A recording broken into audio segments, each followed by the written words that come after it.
Hello दोस्तों, मैं हूँ रितेश पारेख और आज के इस वीडियो में हम लोग देखने वाले हैं कि कैश फ्लो स्टेटमेंट और उसके क्लासिफिकेशन होते क्या है। तो चलिए देखते हैं कैश फ्लो स्टेटमेंट की तरफ। कैश फ्लो स्टेटमेंट क्या है? तो कैश फ्लो स्टेटमेंट एक स्टेटमेंट है जिसके अंदर हमारे बिजनेस में पूरे साल में कितनी कैश आती है और कितनी कैश जाती है वो सब फाइंड करने में एक स्टेटमेंट लगाता है, उसको हम कैश फ्लो स्टेटमेंट बोलते हैं।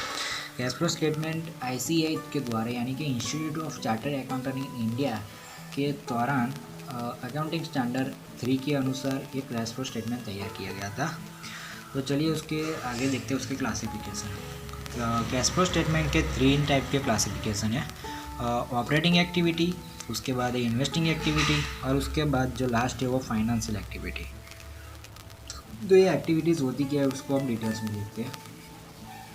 तो पहली एक्टिविटी है ऑपरेटिंग एक्टिविटी, यानी कि उसका पहला क्लासिफिकेशन ऑपरेटिंग एक्टिविटी है। उसके अंदर क्या होता है, तो हम जो डेली के बेसिस पर जो भी कैश के रिलेटेड कोई करंट असेट्स या करंट लायबिलिटी रिड्यूस करते हैं या फिर परचेस मीन्स के रिड्यूस होती है या फिर इंक्रीज होती है, और जो भी हम पीएनएल को फाइन करने के लिए जो भी आइटम्स लगती है वो सब हम ऑपरेटिंग एक्टिविटी के अंदर इंक्लूड करते हैं। Like as a main revenue generated activity of an organisation, यानी कि हमें अगर मान लीजिए हमने रॉ मटेरियल कैश से परचेस किया है या फिर कैश से सेल्स किया है, तो हम यहाँ पे उस रॉ मटेरियल को ऑपरेटिंग एक्टिविटी के अंदर इंक्लूड करेंगे।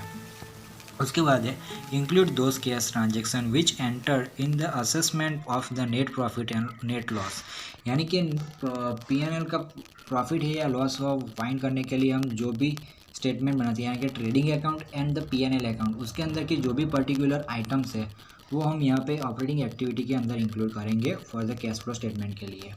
उसके बाद है इन्वेस्टिंग एक्टिविटी। अब ये इन्वेस्टिंग एक्टिविटी यानी कि हम कोई भी हमारी असेट्स या फिर असेट्स को परचेस करते हैं या फिर सेल्स करते हैं, यानी कि उसके अंदर इन्वेस्टमेंट करते हैं अगर परचेस करते हैं तो वो इन्वेस्टमेंट एक्टिविटी के अंदर आएंगे।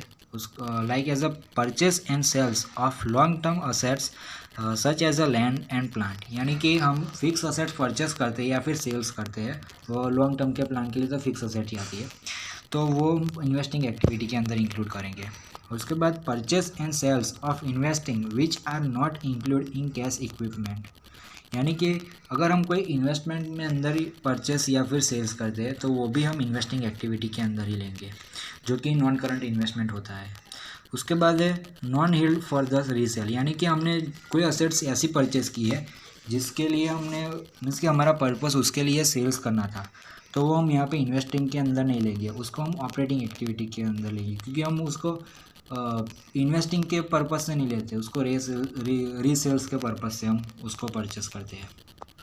उसके बाद है कैश फ्लो स्टेटमेंट के अंदर financial activity and the cash and cash equipment.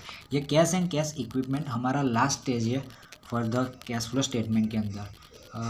दोस्तों ये जो भी एक्टिविटीज़ है उसको ज़रा ध्यान से समझना, क्योंकि यही एक्टिविटी हमारे कैश फ्लो स्टेटमेंट के फॉर्मेट में आती है। ये इसी सब का हम यूज़ करके कैश फ्लो स्टेटमेंट बनाने वाले हैं। उसके बाद है financial activities that result in change in the capital and the borrowing of an enterprise, यानी कि हम शेयर्स मीन्स के हमारे कंपनी के जो शेयर है हम इश्यू करते हैं, तो इश्यू करने की वजह से क्या आता है, हमारे पास कैश आती है, या फिर हम प्रेफरेंस शेयर हमने इश्यू किए थे रिडीमेबल, तो हम वो उससे क्या वापस लेते हैं, बाय बैक करते हैं, तो उससे क्या हमारी कैश जाएगी। तो जो फाइनेंशियल रिलेटेड एक्टिविटी यानी कि डिबेंचर है, प्रेफरेंस शेयर है, बोरोइंग है, तो वो सब हम फाइनेंशियल एक्टिविटी के अंदर इंक्लूड करेंगे। उसके बाद है कैश एंड कैश इक्विपमेंट। ये सब हम जानते हैं कि कैश फ्लो स्टेटमेंट बनाते हैं, तो उसके हमारे पास कैश की opening balance and closing balance तो आ ही गई, पर उसके अलावा हमारे पास क्या है, यानी कि कैश तो है, पर कैश इक्विपमेंट यानी कि हमारा बैंक बैलेंस है या फिर जो इन्वेस्टमेंट हमने किया है, यानी कि करंट इन्वेस्टमेंट, जो कि कैश इक्विपमेंट के अंदर आता है। उसके बाद है classification of business activities as per accounting standard 3 showing cash inflow and the outflow, यानी कि हमने 3 टाइप की एक्टिविटी देखी, operating activity, investment activity and financial activity. उसके अंदर कैश इनफ्लो भी आता है और कैश आउटफ्लो भी आता है, यानी कि हमारे पास कैश आती भी है और कैश जाती भी है। तो हम कैश इनफ्लो कैसे किसको कहेंगे और कैश आउटफ्लो किसको कहेंगे वो भी एक बार देख लेते हैं। ऑपरेटिंग एक्टिविटी के अंदर कैश इनफ्लो किसे कहेंगे? तो कोई हम सेल्स करते हैं कैश से, यानी कि हम कोई पर्टिकुलर रॉ मटेरियल या लाइक ऐसा सेल्स करते हैं तो कैश आएगी तो उसे कैश इनफ्लो मिलेंगे। या फिर कैश रिसीव्ड फ्रॉम रॉयल्टी, यानी कि हमारा राइट्स है, हमारे पास कोई राइट्स है, अगर वो राइट हम किसी और को देते हैं, उसको राइट देते हैं हम, तो वो क्या हमें रॉयल्टी पे करेगा, तो वो भी हमारे लिए इनकम ही हुई, तो उससे हम कैश इनफ्लो में लेंगे। Like as a for example, अगर कोई राइटर है और वो अपनी बुक लिख के पब्लिशर को पब्लिश करने के लिए देता है, तो वो पब्लिशर क्या उसको रॉयल्टी देगा कि मान लो कि इतनी बुक आपकी सेल्स होती है तो हम आपको इतना परसेंटेज आपके कैश देंगे, ऐसा होता है। उसके बाद है फीस एंड कमीशन, यानी कि कोई डॉक्टर मीन्स के कोई सर्विस सीए है या फिर डॉक्टर्स है, तो वो सब क्या फ़ीस लेते हैं, तो वो फीस भी उनकी इनकम ही हुई जो कि डेली बेसिस पर मिलती है, तो वो भी हम कैश इनफ्लो में लेंगे। Cash received from debtors and the bills receivable, यानी कि हमारी करंट असेट्स जो है डेटर्स एंड बिल्स रिसीवेबल है, अगर उसके पास से हमें कैश मिलती है, मान लो कि हमारे डेटर्स 5 लाख है, अगर उसमें से डेटर्स हमारे 4,50,000 हो जाते हैं, तो 50,000 हमें क्या कैश रिसीव हुई डेटर्स से, तो हमें डेटर्स हमारी करंट असेट्स जो है कम हो गई, तो उसका भी हमारी इनकम तो हमें तो कैश मिल ही गया, तो उसे भी हम कैश इनफ्लो मिलेंगे। उसके बाद है कैश आउटफ्लो, तो कैश परचेस, यानी कि हम कोई परचेस करते हैं कि उसके कैश से हम कुछ परचेस करते हैं, या फिर कैश पे टू क्रेडिटर्स, यानी कि हमारी करंट लायबिलिटी जो है क्रेडिटर्स अगर हम उसको पेमेंट करते हैं तो अभी हम कैश आउटफ्लो मिलेंगे। उसके बाद है payment of operating expenses like as a wages, salary, office and selling expenses, यानी कि ऐसे कुछ एक्सपेंसेस है जो हम डेली बेसिस पर पेमेंट करते रहते हैं, यानी कि वेजेस है, सैलरी है, या फिर ऑफिस एक्सपेंसेस है, या फिर वेयर हाउस का रेंट है, वो ये सब हम आउटफ्लो में लेंगे। उसके बाद है पेमेंट ऑफ इनकम टैक्स, यानी कि हम इनकम टैक्स का पेमेंट करते हैं, वो भी हम कैश आउटफ्लो में लेंगे। उसके बाद है इन्वेस्टमेंट एक्टिविटी, इन्वेस्टमेंट एक्टिविटी के अंदर भी इनफ्लो एंड आउटफ्लो होते हैं। पहले आउटफ्लो देख लेते हैं। परचेस ऑफ फिक्स असेट, यानी कि कोई फिक्स असेट हमने परचेस की है, उसके अंदर इन्वेस्टमेंट किया है, तो हमारे पास से कैश जाएगी, तो उसे हम कैश आउटफ्लो में लेंगे। सेम उसी तरह नॉन करंट इन्वेस्टमेंट है, तो उसके अंदर भी हम इन्वेस्टमेंट करते हैं तो हमारे पास से कैश जाएगी, तो उसे भी हम आउटफ्लो में लेंगे। उसके बाद है इनफ्लो के अंदर देखते हैं तो proceeds from the sales of fix assets, यानी कि हम फिक्स असेट्स हमारी सेल्स करते हैं, परचेस की थी तो हमारे पास से कैश गया था, अभी सेल करते हैं तो क्या कैश आएगा, तो उसे हम कैश इनफ्लो में लेंगे। सेम उसी तरह है कि हम नॉन करंट इन्वेस्टमेंट है वो भी हम सेल्स करते हैं तो कैश क्या आएगी, तो वो भी हम इनफ्लो में लेंगे।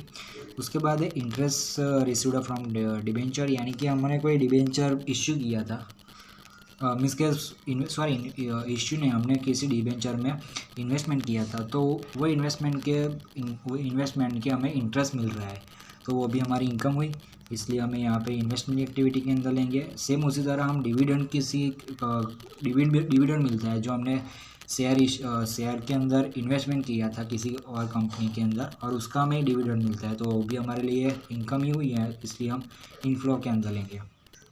उसके बाद है financial activity inflow and outflow, अभी इनफ्लो के अंदर है प्रीसाइड फ्रॉम द इश्यू, यहाँ पे शेयर है हियर नहीं, so issue of share in cash, यानी कि हमने कैश के अंदर शेयर कैश से इश्यू किए हैं तो हमारे पास कैश आएगी, तो हम इनफ्लो के अंदर लेंगे। सेम उसी तरह डिबेंचर भी हम कैश के अंदर इश्यू करते हैं तो यहाँ पर भी कैश आएगी, इसलिए हम इसे भी इनफ्लो में लेंगे।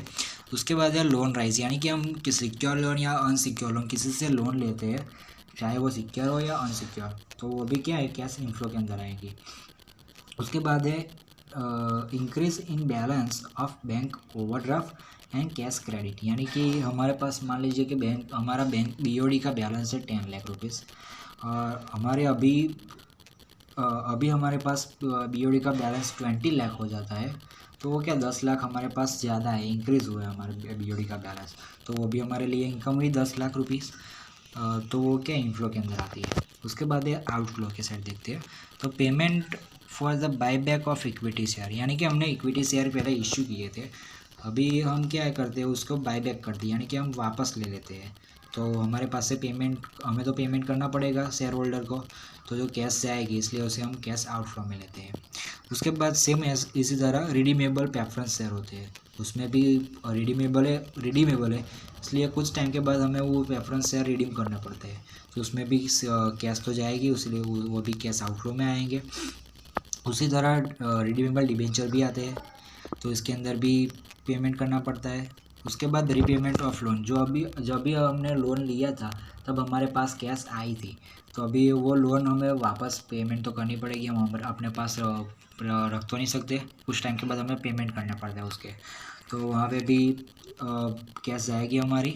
उसके बाद है payment of interim and propose dividend, यानी कि चाहे इंटरिम डिविडेंड हो या फिर प्रपोज डिविडेंड हो, वो भी हम पेमेंट करते हैं तब हमारे पास से कैश जाएगी उसके, इसीलिए इसको भी कैश आउटफ्लो में लेते हैं। फिर उसके बाद है इंटरेस्ट, लोन इंटरेस्ट हो या फिर बीओडी का इंटरेस्ट हो, इंटरेस्ट हमें पेमेंट करना पड़ता है,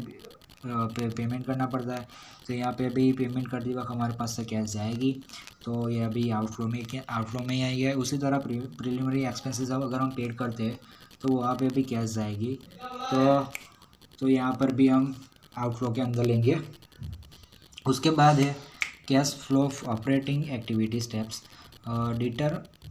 उसके 4 टाइप्स है। Determine of net profit before tax, adjustment for non current and non operating items, adjustment of changing current assets and current liability. उसके बाद है deduct of income tax paid, यानी कि पहला स्टेप है कि हमें नेट प्रॉफिट बिफोर टैक्स उसको फाइंड करना है कि हमारा नेट प्रॉफिट कितना है, क्योंकि हमने जब फाइनेंशियल ईयर क्लोज किया होगा हमारा, तब हमने नेट प्रॉफिट निकाला होगा, उसमें प्रॉफिट आफ्टर टैक्स होगा और सब जो एक्सपेंसेस है वो सब हमने लेस किए होंगे, तो प्रॉफिट बिफोर टैक्स कितना था वो हमें पहले फाइंड करना पड़ेगा। उसके बाद है adjustment for non current and non operating item, यानी कि जो कैश के रिलेटेड नहीं है वो एक्सपेंसेस अगर हमारे पास है, यानी कि लाइक एज अ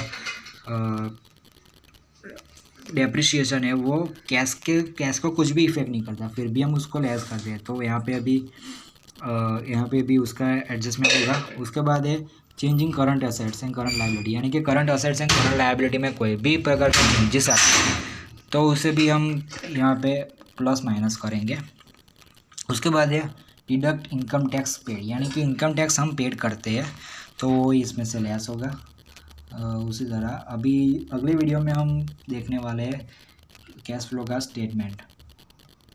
तो दोस्तों अगर आपको मेरी ये वीडियो अच्छी लगी हो तो प्लीज़ इसे लाइक करें और सब्सक्राइब करें, और आगे ही ऐसी वीडियो देखने के लिए चैनल को सब्सक्राइब जरूर करिए। Thank you.